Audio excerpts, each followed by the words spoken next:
Donc, c'était plutôt une réaction qu'une question suite aux propos de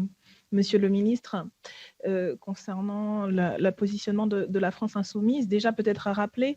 les raisons pour lesquelles nous n'avons pas participé au dit groupe de contact dont tant de gens se félicitent, mais dont nous considérons que ce groupe de contact avait pour rôle de surtout essayer d'effacer l'affront qui a été fait au Parlement à travers la méthode brutale et méprisante avec laquelle l'amendement qui a introduit ce débat parlementaire a été porté par l'ancienne ministre Belloubet.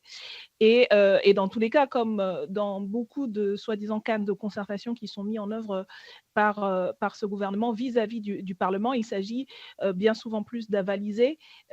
ensuite les décisions prises par le gouvernement en se référant à ce groupe de contact. Et je crois que les échanges qu'il y a eu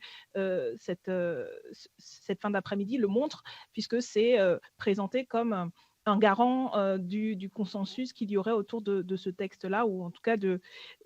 pseudo-débat qu'il y a pu y avoir. Mais au-delà de ce que nous, la France insoumise, pouvons penser, je voulais rappeler, et cela a été dit, qu'il y a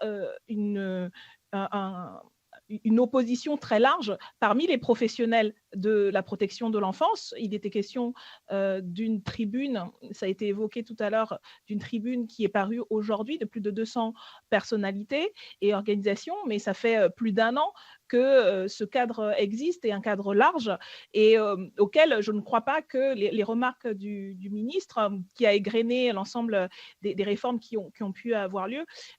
suffisent en fait à répondre aux critiques fondées, des critiques fondées sur un texte et des critiques fondées sur aussi une expérience de l'orientation dans laquelle aujourd'hui s'inscrit le gouvernement. Et donc c'est une orientation effectivement qui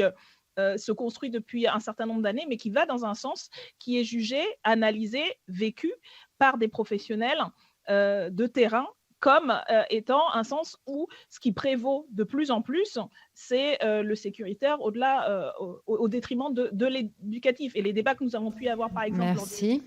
budget, le montrent avec la priorité qui est donnée au centre éducatif fermé. Donc, ce n'est pas simplement la France insoumise,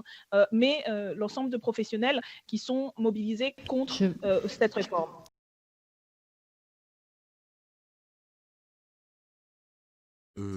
Je dois redire à Madame Obono que cette réforme n'est pas répressive et sécuritaire,